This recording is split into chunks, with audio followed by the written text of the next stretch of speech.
Hello everyone, welcome to my channel Study Lover. In the previous section we have discussed about the chemical properties of acids, and in this section we will discuss about chemical properties of bases. Then let's start. The first chemical property of bases is reaction with acids. In the previous section we have discussed about the reaction between acid and bases. Here this is the similar thing, reaction with acids. So bases react with acids. In the previous section we have discussed about acid react with bases to form salt and hydrogen gas. So in this section what we are going to study, reaction with acids. So bases react with acid to form salt and water, the same thing.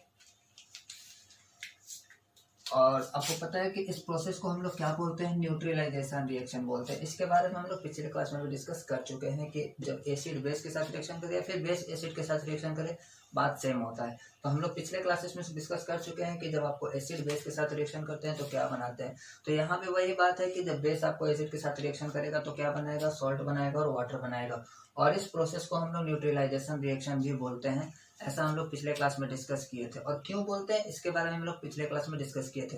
तो इस कारण से अगर आप लोगों ने पिछले video को नहीं देखा है तो उसको एक बार देख ले, ताकि इसमें आपको ज़्यादा हेल्प मिलेगा। ठीक है, आज फॉर एग्जाम्पल अगर लेकर के चले तो NaOH जो कि हमारा एक बेस है और H2SO4 जो कि सल्फ्यूरिक एसिड है, जब ये दोनों रिएक्शन करता है तो ये क्या बनाता है, सॉल्ट बनाता है और क्या बनाता है, वाटर बनाता है। अब हम लोग कैसे इसके बारे में पढ़े थे, कैसे डिस्कस किए थे कि ये कैसे सॉल्ट बना, Na2SO4 और H2O कैसे बना था, किस प्रकार बना था, तो हम लोग उसके लिए आपको पिछले वीडियो को देखना पड़ेगा। सिमिलरली अगर हम लोग क्या करते हैं, कैल्शियम हाइड्रोक्साइड CaOH को हटोस यानी कि एक बेस है, और HCl यानी कि दैट मींस कहने का मतलब ये आपको हाइड्रोक्लोरिक एसिड है। जब ये दोनों रिएक्शन करते हैं तो क्या बनाते हैं, कैल्शियम क्लोराइड और क्या बनाते हैं, वाटर बनाते हैं, जो कि ये हमारा सॉल्ट है और ये हमारा H2O जो कि वाटर है। तो जब आपको पहला प्रॉपर्टी क्या हुआ कि जब आपको बेसेस एसिड के साथ रिएक्शन करते हैं तो क्या बनाते हैं, तो आपको सॉल्ट और क्या बनाते हैं, वाटर बनाते हैं। ठीक है, अब बात करते हैं सेकेंड केमिकल प्रॉपर्टी। जैसे कि आपको पढ़े थे कि एसिड जो होता है वो इलेक्ट्रिसिटी को कंडक्ट करता है due to the formation of hydrogen ion. Similarly आपको बेसेस भी क्या करते हैं, जब उनको वाटर में डिजोल्व किया जाता है, बेसेस को जब वाटर में डिजोल्व किया जाता है तो वो हाइड्रो ऑक्साइड आयन का फॉर्मेशन करता है, और due to this formation of hydroxide ion bases also conduct electricity. जैसे कि आपको एसिड क्या करते थे, इलेक्ट्रिसिटी को कंडक्ट करते थे, सिमिलरली आपको बेस भी क्या करते हैं, इलेक्ट्रिसिटी को कंडक्ट करते हैं। ठीक है, थर्ड प्रॉपर्टी हम लोग क्या देखे थे कि जो एसिड होते हैं अगर वो मेटल के साथ रिएक्शन करते हैं, एसिड जो होते हैं अगर वो मेटल के साथ रिएक्शन करते हैं तो क्या बनाते थे, सॉल्ट और हाइड्रोजन गैस बनाते थे। सिमिलरली अगर बेसिस भी क्या होते हैं, कुछ बेसिस पार्टिकुलर बेसिस जो होते हैं वो आपको क्या होते हैं, मेटल के साथ रिएक्शन करते हैं और किस चीज का फॉर्मेशन करते हैं, सॉल्ट और हाइड्रोजन गैस का फॉर्मेशन करते हैं। ठीक है, तो कौन कौन ऐसे बेसिस है जो कि आपको मेटल के साथ रिएक्शन करते हैं, तो वो आपको कौन है, सोडियम हाइड्रोक्साइड और पोटेशियम हाइड्रोक्साइड। ये दो ऐसे बेसेस हैं जो जनरली क्या करते हैं, आपको मेटल्स के साथ रिएक्शन करते हैं, और वो भी एक्टिव मेटल्स के साथ रिएक्शन करते हैं, जैसे कि आपको जिंक हो गया और एल्यूमिनियम हो गया। सारे आप हम लोग ये बोल सकते हैं कि जितने जो आपको बेसिस होते हैं वो सब के सब बेसिस क्या होते हैं, मेटल के साथ रिएक्शन नहीं करते। कुछ पार्टिकुलर बेसिस ही होते हैं जो बेस के साथ रिएक्शन करते हैं। तो उसमें से कुछ हम लोग एग्जांपल लेके चले कि जैसे कि अगर सोडियम हाइड्रोक्साइड अगर जिंक के साथ रिएक्शन करे तो क्या बनाएगा, सोडियम जिंकेट बनाता है। इसका नाम क्या है, आपको सोडियम जिंकेट होता है। इसका नाम क्या है, सोडियम जिंकेट। और हाइड्रोजन गैस क्या होता है, बाहर रिलीज होता है। हाँ, अब एक बात और याद रखना है कि ये जो सॉल्ट होता है ये बाकी इस वाले सॉल्ट से, या फिर हम लोग पढ़े थे कि जो क्या होता है, एसिड और मेटल जो रिएक्शन करके बनाते थे वहां जो सॉल्ट बनता था, उन सारे सॉल्ट से ये वाला सॉल्ट जो होता है वो क्या होता है, थोड़ा डिफरेंट होता है। ठीक है, तो हम लोग क्या देखें कि जब सोडियम जो हमारा बेसिस होते हैं जैसे कि सोडियम हाइड्रोक्साइड और पोटेशियम हाइड्रोक्साइड, जब ये लोग मेटल के साथ रिएक्शन करते हैं तो ये लोग भी क्या बनाते हैं, सॉल्ट बनाते हैं और हाइड्रोजन गैस को क्या रिलीज करते हैं बाहर। वैसे ही अगर सोडियम हाइड्रोक्साइड अगर एल्यूमिनियम के साथ रिएक्शन करेगा तो क्या बना लेगा, एल्यूमिनियम सोडियम एल्यूमिनेट का फॉर्मेशन कर लेगा। यानी कि दैट मीन्स कहने का मतलब ये हुआ कि अगर हमारा एल्यूमिनियम और कौन सा, सोडियम हाइड्रोक्साइड NaOH दोनों रिएक्शन करेंगे तो क्या बना लेंगे, Na2AlO2 बना लेंगे, यानी कि सोडियम एल्यूमिनेट बना लेंगे और प्लस हाइड्रोजन गैस क्या हो जाएगा, बाहर निकल जाएगा। तो ये भी एक आपको रिएक्शन है किसके बीच में, जब हमारा एक मेटल और एक बेस दोनों रिएक्शन करेगा तो क्या बनाएगा, सॉल्ट बनाएगा और हाइड्रोजन गैस का क्या करता है, फॉर्मेशन करता है। ठीक है, इसके बाद आपको चौथा केमिकल प्रॉपर्टी है, जैसे कि हम लोग पढ़े थे कि एसिड जो था वो आपको क्या कर रहा था, मेटालिक ऑक्साइड के साथ रिएक्शन कर रहा था और सॉल्ट और क्या बना रहा था, वाटर बना रहा था। सिमिलरली यहाँ पे हम लोग बात करेंगे कि जो बेसेस होते हैं वो नॉन मेटालिक ऑक्साइड के साथ रिएक्शन करते हैं और नॉन मेटालिक ऑक्साइड के साथ रिएक्शन करने के बाद वो क्या बनाते हैं, सॉल्ट बनाते हैं और वाटर बनाते हैं।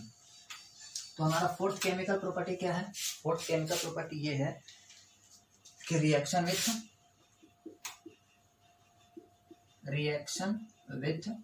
Non metallic oxide. Non metallic oxide, अब नॉन मेटालिक ऑक्साइड कहने का मतलब ये हुआ कि जो नॉन मेटल होते हैं उनको अगर ऑक्सीजन के साथ रिएक्शन करवाएं तो जो प्रोडक्ट बनेगा वो हमारा क्या कहलाएगा, नॉन मेटल ऑक्साइड कहलाएगा। जैसे कि CO2 हो गया, ठीक है, और SO2 हो गया, ये सब आपको क्या होते हैं, नॉन मेटालिक ऑक्साइड होते हैं। जब अगर इनके साथ हमारा बेस रिएक्शन करेगा तो किस चीज का फॉर्मेशन करेगा उसको देखते हैं। ठीक है, तो मान के चलो कि हमारा कौन है, CO2 को ही लेकर के चलते हैं, CO2, और कोई एक बेस को लेकर के चलते हैं, जैसे कि हम लोग क्या लेकर चलते हैं, NaOH को लेकर के चलते हैं। जब ये दोनों रिएक्शन करेंगे तो क्या बनाएंगे, तो ऑफकोर्स ये क्या बनाएंगे, सॉल्ट बनाएंगे। और सॉल्ट बनाने के बाद सॉल्ट कौन सा बनेगा, तो Na2CO3 बन जाएगा और प्लस H2O क्या हो जाएगा, बाहर निकल जाएगा। ये आपको क्या है, एक सॉल्ट है। यानी कि दैट मीन्स कहने का मतलब CO2 और ये CO2 हमारा क्या हो गया, CO2 हमारा हो गया नॉन मेटालिक ऑक्साइड हो गया, CO2 क्या हो गया, नॉन मेटालिक ऑक्साइड हो गया। और ये सोडियम हाइड्रोक्साइड, ठीक है, सोडियम हाइड्रोक्साइड ये हमारा क्या हो गया, बेस हो गया।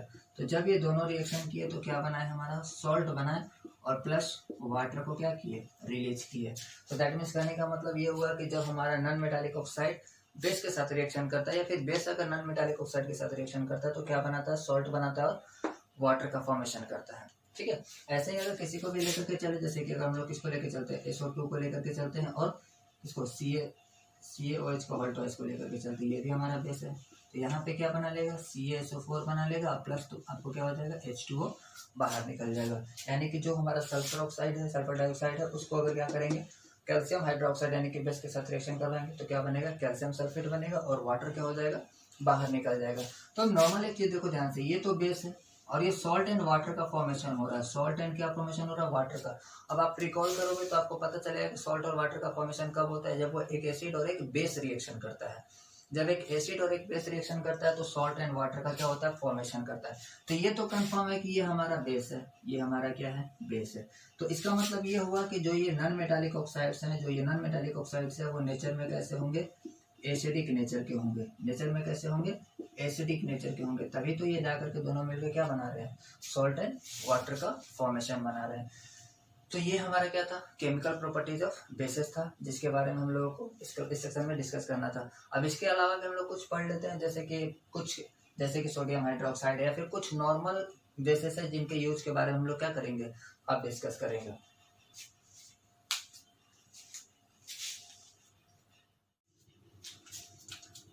Now we are going to discuss some uses of some common bases। तो इसमें फर्स्टली हम लोग क्या पढ़ेंगे, सोडियम हाइड्रोक्साइड के बारे में। सोडियम हाइड्रोक्साइड जो हमारा पहला बेस है जिसके बारे में हम लोग पढ़ेंगे। इसके कॉमन नेम क्या होते हैं, सोडियम हाइड्रोक्साइड का कॉमन नेम होता है कास्टिक सोडा, ठीक है, और इसका केमिकल फार्मूला क्या होता है, NaOH होता है, ठीक है। सोडियम हाइड्रोक्साइड इसका केमिकल नेम है, इसका कॉमन नेम हो गया कास्टिक सोडा, केमिकल फार्मूला इसका हो गया सोडियम हाइड्रोक्साइड। और इसका यूजेज अगर देखेंगे आप लोग तो कहाँ यूज किया जाता है, तो सबसे पहले इसका यूज कहाँ किया जाता है, सोप बनाने में किया जाता है, ठीक है। सेकेंड चीज, जो हमारा आर्टिफिशियल फाइबर्स होते हैं जैसे कि रेयन, इसको बनाने में हम लोग किसका यूज करते हैं, सोडियम हाइड्रोक्साइड का यूज करते हैं। और नंबर थर्ड हमारा क्या है, पेपर इंडस्ट्री में भी इसका यूज किया जाता है, ठीक है। तो ये हमारा पहला क्या था, सोडियम हाइड्रोक्साइड, जिसका कॉमन नेम क्या है, कास्टिक सोडा, केमिकल फार्मूला क्या है, सोडियम NaOH, और यूजेस क्या है, पहला सोप बनाने में, फिर आपको कुछ आर्टिफिशियल जो फाइबर्स होते हैं जैसे कि रेयन, उसको बनाने में, और नंबर थर्ड पेपर इंडस्ट्री में इसका यूज किया जाता है, ठीक है। सेकेंड हमारा कौन सा है, सेकेंड है हमारा पोटेशियम हाइड्रोक्साइड, जिसका कॉमन नेम क्या होता है, कास्टिक पोटास होता है, ठीक है। इसका कास्टिक सोडा होता है और पोटेशियम हाइड्रोक्साइड का कॉमन नेम क्या होता है, कास्टिक पोटास होता है, जिसका फॉर्मूला क्या होता है, KOH होता है, ठीक है, KOH। और इसका यूज कहाँ पे करते हैं, इसका भी जनरली हम लोग कहाँ करते हैं, सोप्स बनाने में किए जाते हैं। फिर जो हमारा निकेल आयरन स्टोरेज वहां पे किया था। और नंबर थर्ड, CO2 को ऑब्जर्व करने के लिए हम लोग क्या करते हैं, इसका पोटेशियम हाइड्रोक्साइड का यूज किया जाता है, ठीक है। नंबर थर्ड की अगर बात करते हैं तो कैल्शियम हाइड्रोक्साइड, ठीक है। कैल्शियम हाइड्रोक्साइड जिसका कॉमन नेम क्या है, सेलेक्ट-ग्लाइम है, ठीक है, जिसका कॉमन नेम क्या है, सेलेक्ट-ग्लाइम है। इसका केमिकल फार्मूला क्या होता है, CaOH का होल ट्वाइस होता है। कैल्शियम हाइड्रोक्साइड का केमिकल फार्मूला क्या होता है, CaOH का होल ट्वाइस होता है, ठीक है। इसका यूज कहाँ पे किया जाता था, इसका यूज एक आपको फेमस जो आपको एक सॉल्ट है जिसका यूज हम लोग क्या बोलते हैं, ब्लीचिंग पाउडर, उसको बनाने में इसका यूज किया था। जो हम लोग सॉल्ट जब पढ़ेंगे तो उसके बारे में पढ़ेंगे कि ब्लीचिंग पाउडर में कैसे इसका यूज किया जाता है। फिर हम लोगों का जो वॉल होता है उसको व्हाइट वॉशिंग करने में, यानी कि घर का जो पुताई होता है उसमें हम लोग क्या करते हैं, इस सेलेक्ट-ग्लाइम का यूज करते हैं। और number 3 testing of CO2 gas के बारे में हम लोग क्या करते हैं, टेस्टिंग करते हैं। आपको पता होगा कि जब CO2 गैस क्या करवाते हैं, इस कैल्शियम हाइड्रोक्साइड से पास करवाते हैं तो क्या होता है, वो आपको जनरली मिल्की वाइट में कन्वर्ट हो जाता है। तो इस तरह से हम लोग क्या करते हैं, CO2 को भी टेस्ट करते हैं, ठीक है। तो ये आपको क्या था, कैल्शियम हाइड्रोक्साइड। और नंबर 4 क्या है, नंबर 4 है आपको मैग्नीशियम हाइड्रोक्साइड। नंबर 4 किसके बारे में पढ़ना है, मैग्नीशियम हाइड्रोक्साइड, जिसका कॉमन नेम क्या होता है, मिल्क ऑफ मैग्नीशिया भी होता है, नहीं तो फिर मिल्क ऑफ लाइम भी बोलते हैं, ठीक है। इसका केमिकल फार्मूला क्या होता है, MgOH का होल ट्वाइस होता है, MgOH का होल ट्वाइस। और जनरली इसका यूज कहाँ पे किया जाता है, इसका यूज एक एंटा एसिड के तौर पे किया जाता है, जो एसिड के इफेक्ट को खत्म करता है। जैसे कि हम लोग क्या करते हैं, जैसे कि कभी कभी लोगों को क्या होता है, जो पेट में अचानक से क्या होता है, एसिडिक प्रॉब्लम स्टार्ट होता है, तो उस समय हम लोग क्या करते हैं, अगर मिल्क ऑफ मैग्नीशिया या फिर किसी भी बेस का यूज करते हैं तो वहाँ पे वो क्या होता है, एज ए एंटासिड की तरह काम करता है और वो एसिड के इफेक्ट को क्या करता है, कम करता है, ठीक है। तो ये आपको कुछ कॉमन बेसिस थे जिसके यूज के बारे में हम लोगों को पढ़ना था। अब हम लोग पढ़ते हैं क्या, differences between bases and alkali. Base और अल्कली ये दोनों सेम चीजें हैं, लेकिन इनमें थोड़ा माइनर डिफरेंस होता है, थोड़ा सा डिफरेंस होता है। क्या डिफरेंस होता है, तो देखो बेसिस तो नॉर्मल सारे बेसिस को बोलेंगे, लेकिन अल्कली सिर्फ वैसे ही बेस को हम लोग बोलते हैं जो वाटर में सोलूबल होते हैं। Water soluble bases are called क्या, अल्कली। जो सिर्फ वाटर में सोलूबल होगा, जो बेसिस वाटर में सोलूबल होंगे, उन बेसिस को हम लोग क्या बोलते हैं, अल्कली बोलते हैं। तो इस बेसिस पे हम लोग बोल सकते हैं कि जितने जो बेसिस होते हैं वो सब के सब अल्कली नहीं होते। क्यों, क्योंकि सारे बेसिस वाटर में सोलूबल नहीं होते हैं, जो सोलूबल होंगे उनको अल्कली बोलेंगे। तो दैट मीन्स कहने का मतलब ये हुआ कि सारे बेसिस आपको अल्कली नहीं होंगे, बट ये कंफर्म है कि जितने अल्कली होंगे वो सब के सब क्या होंगे, बेसिस होंगे। तो ये आपको दो जनरली डिफरेंस है किसके बारे में, अल्कली और बेस के बारे में। तो बेस क्या होते हैं, तो all bases are not soluble in water. जितने बेसिस होते हैं वो सब के सब वाटर में सोलूबल नहीं होते हैं, बट अल्कली हैं, जो जितने अल्कली होते हैं वो सब के सब वाटर में क्या होते हैं, सोलूबल होते हैं। क्यों, क्योंकि हम लोग अल्कली किसको बोलते हैं, वाटर सोलूबल बेसिस को ही हम लोग क्या बोलते हैं, अल्कली बोलते हैं। नंबर सेकंड क्या है कि all bases are not alkali. जितने जो बेसिस होते हैं वो सब अल्कली नहीं हो सकते हैं। क्यों नहीं हो सकते, क्योंकि वो सब के सब वाटर में सोलूबल नहीं होते हैं। और नेक्स्ट क्या है कि ऑल अल्कलीज आर बेसिस। लेकिन जितने अल्कली होते हैं वो सब के सब क्या होते हैं, बेस होते हैं, क्योंकि वो एक तरह से बेस ही होते हैं जो वाटर में क्या है, सोलूबल है। तो ये आपको जनरली क्या था, differences between basis and alkali. अब इसके बारे में हम लोग इसके बाद हम लोग क्या पढ़ेंगे कि अगर हम लोग क्या करते हैं, डाइल्यूशन करते हैं, बेसिस का अगर डाइल्यूशन करते हैं तो OH आयन के कंसंट्रेशन पर क्या इफेक्ट पड़ता है, उसके बारे में अब हम लोग डिस्कस करेंगे।